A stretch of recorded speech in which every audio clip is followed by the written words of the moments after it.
What's up? What's up? What's up, you guys? Thank you so much for visiting the channel. Like, share, and subscribe. All praises to the Most High God of Abraham, Isaac, and Jacob. Uh, oh my gosh, I'm getting so many messages right now. This message is regarding destiny swaps. Destiny swaps. Destiny swaps. The reason why I'm giving this message, you guys, is because I feel like a lot of y'all done been through this, right? A lot of y'all have been through the destiny swap where, your flaws, your emotions, your anger, the fact that you wear your heart on your sleeve has been used against you. You know what I'm saying? But overall, you're really a good person, but it's like really evil, bad people. Like, you have good intentions, but you have made mistakes. You wear your heart on your sleeve. You don't control your emotions well. And then there are some people who are really bad people. They don't have good intentions. However, they know how to control their emotions. And so these kind of people oftentimes like to go around doing destiny swaps on people, stealing people's inheritances, stealing people's destinies, stealing people's stars. And you know what I'm saying? On the outside, you would think that these are good people. These are well-rounded, good people, good-hearted people. But if you really knew their hearts, their intentions, and their motives, you would understand that these people have done a lot of bad, hurtful things to a lot of people, and they have done a lot of destiny swaps to a lot of people, innocent people, and they have they have stolen a lot of people's stars. A lot of people's stars. And that's the reason why they seem such a good person like that. They're able to control their emotions, and they are living off of the stars of others. Okay? Now, I want to bring y'all to this movie, right? Fred Flintstone with Halle Berry. Fred Flintstone with Halle Berry. See, what people want to do is they want to take all of the good things about you and give it to themselves or give it to someone else. And then everything bad about those other people who may be seen in a good light, they want to take all of their bad stuff and give it to you so that you will be basically being punished and penalized for things that they have done. And they like to use your flaws and your mistakes against you. Now, I don't know how many of y'all have seen this movie, the Fred Flintstone movie with Halle Berry and Roseanne in it. I love that movie, y'all. And that movie really, it's like the story of a lot of y'all's lives, because they really tried to destiny swap with Fred Flintstone. Now, Fred Flintstone, he ain't really the brightest person. You know what I'm saying? He got his flaws. He can be prideful at times. You know what I'm saying? But Fred Flintstone was overall a good person. He was a family man, and he had good friends. Now, I don't think he ever really had bad intentions in the movie. He was just like, he had his flaws. He had the things about him. He wore his heart on his sleeves at times. You know what I'm saying? He used to get mad and stuff like that and everything. You know what I'm saying? He always be like, well, man, like, you feel me? So look, basically what I'm trying to say, in the movie, Fred Flintstone was a good man. He took his savings, him and his wife Wilma's savings, and he gave it to his friend Barney Rubble so that him and his wife could adopt a child. What a good friend. What a good friend. Now, it wasn't too wise of him to take him and his wife savings account, but he did it for a good reason, because he had a good heart. He was a family man. He took care of his wife. He took care of his kids. He had friends on the job. He loved his friends. His friends loved him. He was a bowler. He was a part of the community. You understand what I'm saying? One day, Fred Flintstone got hired at this job. His friend Barney wanted to repay him for loaning him the money to adopt his son. So, Fred wasn't that bright. And I'm not saying that y'all ain't that bright out there, but I'm saying we each and all have different flaws. Like, you might be really smart, but you don't control your emotions. Some of y'all might not be book smart, but you might be street smart. You get what I'm saying? Like, it's different for all of us. Anyway, so,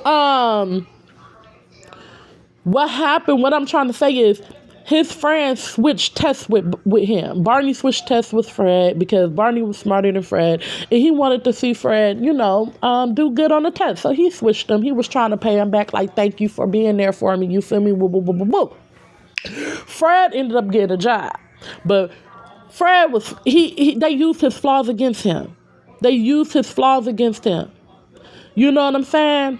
Fred was signing documents that he didn't even know what he was signing. Fred had became big-headed. He was still a good person. He let his friend come live with him and stuff. His friend got fired. But they manipulated Fred into firing his friend. But his friend got fired. Fred let him come live with him. But Fred, him and his wife, they was getting a little bit of the big head because they had flaws. They had flaws. You know what I'm saying? They were not perfect people, but they were good people overall. And so basically they scapegoated Fred. Halle Berry was a villain in the movie. Her and her mate, they worked at the company that Fred used to work at. I forgot what it was called. Anyway. They set Fred up. And I feel like this is what happens to a lot of y'all, because that's why I say control your emotions, because they will use your emotions against you. Just like they used Fred Flintstone's emotions against him in the movie. They manipulated him into firing his friend. They was tricking him into signing documents because he wasn't paying attention, because one of his flaws is he don't be paying attention to stuff. He be getting distracted. And in the middle of the movie, Fran ended up getting isolated. He ended up getting isolated. His wife left him. His kids left. His best friend left. He didn't have nobody. All his co-workers, his buddies at the job left him, didn't like him no more, because he got scapegoated and he got blamed for something that he did not do. They blamed him for firing everybody on the job. But he didn't. He did not do that. They blamed him for, if you go watch the movie, I ain't going to give you all the details, but they blamed him for something that ended up getting everybody, all his friends and everybody fired on the job. And it was like some type of fraud going on. And it all got blamed on Fred. But because Fred wasn't controlling his emotions, he started getting the big head. He started getting prideful and stuff like that. He wasn't controlling his emotions, y'all. It's like the destiny swap kind of stuck to Fred. And although there was no witchcraft in the movie, you might as well say that couple in the movie, Halle Berry and her mate, they did witchcraft on Fred, to the point to where, if you really think about it, Fred, the things that happen to us today, it happened to Fred. He got isolated from his family. He got isolated from his community. He got isolated from his friends, his co-workers. Nobody loved him no more after he was so loved in the community. If you rewind the story, you can see that he was a family man. You can see that he was there for his friends. You can see that he let his friend borrow money so he could adopt a child. You hear me? Fred Flintstone was a good man, and he was a good friend, and he was a good family man, and he was a good member of the community. But because these people decided to target him and to do a destiny swap on him, he lost everything. His friends turned on him. The community turned on him. His family turned on him. And he found himself isolated, as a lot of us do when you're targeted and when you are made out to be the scapegoat, right? I relate so much to this movie because I feel like not only but it's a lot of you out there who are the Fred Flintstones. You are the Fred Flintstones. You understand what I'm saying? Either way it go, it all came to the light about how Fred had been set up. But before everything came to the light, everybody turned on Fred. They was looking down on him. It was like, oh, you ain't no family man. Oh, you ain't no good friend. Oh, you don't care about your community. You don't care about the workers on this job. Everybody was accusing him. They was chasing him around town with pitchforks, trying to burn him at the stake and all type of stuff. You know what I'm saying? And it was like, he didn't do it. He did not do it. He didn't do it. But because of his behavior, because he was like prideful and he became a jerk, he let the money get to him, or he let his position get to him, which I'm not saying that that's the case for a lot of y'all, because a lot of y'all didn't get no money or no position and people still tried to scapegoat you. But they use your flaws, like the lack of being able to control your emotions, your bad decision making in the past. A lot of you got hooked on alcohol and drugs. Things like that. Your flaws was used against you to make you to scapegoat you, basically, to scapegoat you. And so, like I said, but if you rewind the movie, he was a family man. He was there for his family. A lot of people probably trying to say to you, like, you don't care about people, you don't care about the community, you start trouble wherever you go.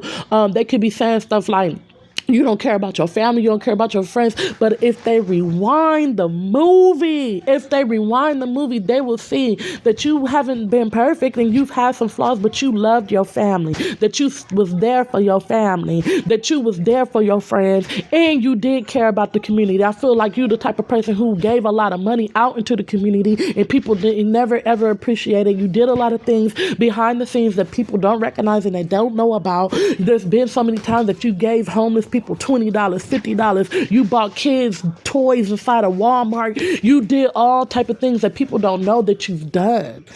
You've given a lot to your family, your siblings, your mother. You know what I'm saying? You have. And I feel like when people look at you now, they just see that you're an isolated person. They just see that you're a bad person, that you don't care about your people.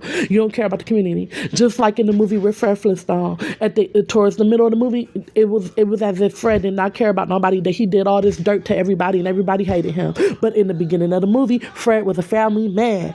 Fred was there for his friends. Fred was there for the community, and he was part of the bowling team. You know what I'm saying? They used to say was going clubbing and everything. You feel me? Like, I'm telling you. But they did that destiny swap on him, and like I said before, you might as well say that he had got a little bit of witchcraft put on him, if you know what I'm saying. And his life got turned upside down. But at the end of the movie, y'all, it got found out it was really the couple the whole time. But what I'm trying to say, the couple, it don't seem like Holly Berry would be that type of woman who would be involved in something like that. She seemed like a nice, loving, just flirtatious woman.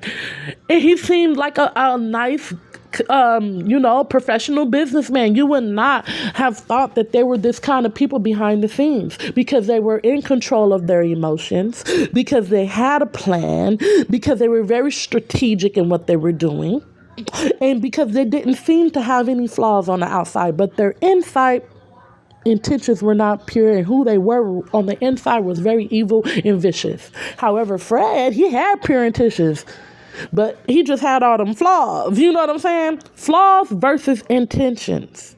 Flaws versus intentions. Fred had a problem controlling his emotions. He wore his heart on his sleeve.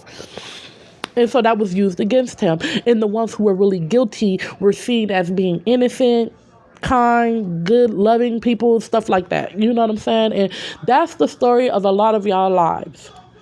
That's the story of a lot of y'all lives. And I feel like you could be at a point where you're waiting like for God to really expose the truth of everything that has happened. And you could be like, I don't even care if it exposed my mistakes, my flaws. I just want the truth of everything that happened to come out. And I feel like that's going to happen for a lot of you guys. I feel like that you are going to be vindicated just as Fred was in the end. But see, at the end of the movie, Fred, they really, once it all came out, what had happened, how the test was switched, and, Fred, he wasn't really supposed to get the job anyway. It had all came out, and they offered Fred a job. And he was going to take it, but he remembered what happened, and he remembered to stay humble.